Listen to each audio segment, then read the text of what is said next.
Thea is a workplace wellbeing and productivity advisor. She's presented at conferences, she writes and she coaches. She champions the concept, gotta get my words right, of BQ, which is about body intelligence, and that it's key to help workers not just survive but thrive in this fourth industrial revolution. She's also a naptivist, which is an interesting word, which basically just means that she promotes the power nap. And I know, Tara, you've done power napping with Thea and it's changed your life. I highly recommend that you actually get on and work out how that works. I can't nap, so I need to learn that process. And she says that it's the new coffee break for the sake of our professional and personal sustainability. She works with lots of different people about helping them to be healthy and sustainable and have effective work practices. And that's really why we wanted her on the call today. She's a speaker and a health writer, and she has qualifications in biochemistry, genetics, nutrition, and dietetics. And she's been doing a huge amount of work researching the impact of the working from home environment with working parents. And so what she's looking to try and do is to rehumanize our work ethic. So it's fashioned around our biological rhythms and not around this alternative reality that we call work. Well, I have to say, when this whole work from home thing first started, my mind did boggle about, oh my goodness, how is this going to impact on working parents, both their well-being and their productivity? And I was really struck by the fact that there are no easy answers in this scenario. Everyone's situation is really different. So I really shied away from any, kind of advice giving, particularly because their situation is, sorry to use the overused word, unprecedented. So I do have faith, though, that human beings are incredibly resilient, and given a challenging situation, they will find ways through it. So my instinct was to go out to parents and crowdsource what are some of their practical strategies for this. So that's why I started the interview series called Help, Working from Home with the Kids. So really, I'm here today just to share what I'm hearing back from parents. So I'll just name 3 of the themes that have stood out to me with a few practical examples that are coming out from these interviews. So in addition to the more obvious things like the importance of routines and being flexible and constantly adjusting, the 3 things I wanted to speak to was, number 1, parents spoke of the need to let go of the old way of working and allow a new rhythm to emerge. Number 2 was managing expectations. In some areas, lowering your expectations, but in other areas, actually increasing them. And then thirdly, the importance of relationship and how do you both stay connected with your kids and your partner if you have one, but also establishing boundaries. So just to go back to that first one, letting go of how you used to work. Parents spoke, particularly in that first perhaps week, they kind of threw themselves into work expecting that they could replicate how they'd been working in their offices. And it soon became pretty clear that's not going to work. And so that they had to find a new rhythm. And those who had actually transitioned to working from home before COVID-19 said this actually takes time. It can take you at least a month of trying things and tweaking to find that new rhythm. So I found that helpful myself. It's like, oh, okay, we're not going to get this sorted in the first week. Part of what shaped that new rhythm was really practical stuff, such as dividing your tasks into which things can I do when my kids are around and probably going to interrupt me, perhaps the less important stuff, which aspects of my work can I not be interrupted for, and how am I going to get that distraction-free time? So that was one way of shaping their day.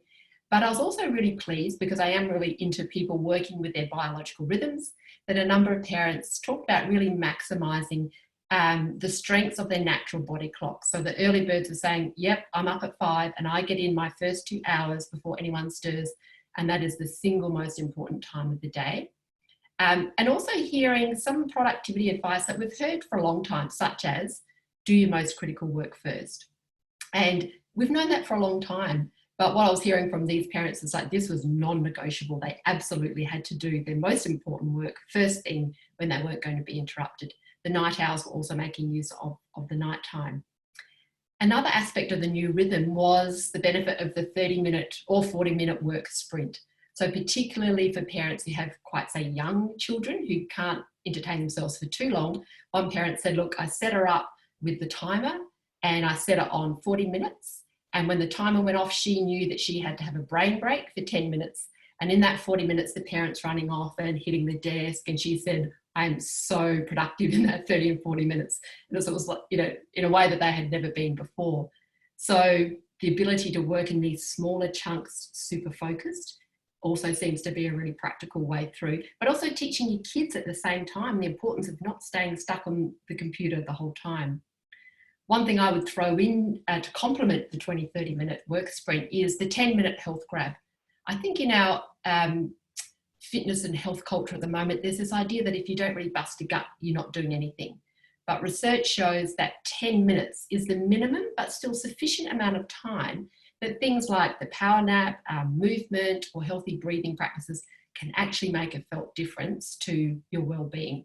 And if you're committed, no matter how busy you are, you can find those 10-minute windows.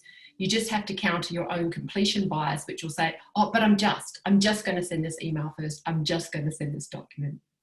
So that was one thing, letting go of an old way of working. The second one was managing expectations. So particularly for the parents where, perhaps both partners had big jobs, kids were at home, they soon realised, I have to lower my expectations. I cannot tick the boxes in every area of my life. A good partner, supervising schooling, and holding down this job. So they had to manage that for themselves. And for those who had, say, like really quite young kids, that did translate into having to have a conversation with their manager about what is realistic here. So there was kind of a lowering of expectations there, and also around perhaps parenting standards that they might have had in the past, such as limiting screen time. While parents did want to still maintain restrictions, they just thought, oh, I just have to cut myself some slack here. But some found quite creative solutions, such as, well, we'll get grandma on the phone to read my daughter a storybook. And she said, one woman said, that went on for an hour and a half. So the kid's not in front of the screen, but she's still being distracted by grandma in a healthy way. So that was the lowering of expectations. But then the really great thing I thought was increasing expectations of kids. So parents were saying, I can't micromanage my kid anymore. I just can't. And therefore I have to skill him up on being able to problem solve for himself. He can approach the teacher to ask for help. It's not me all the time. And just encouraging that sense of self-responsibility. Well, if you don't do the work, you're going to suffer the consequences, not me. I also found that tip very helpful because I'm not very good at switch tasking. For a few days there, I didn't have a clue what she was doing. So not micromanaging your kids and encouraging that sense of responsibility, but also around the home, getting kids to step up.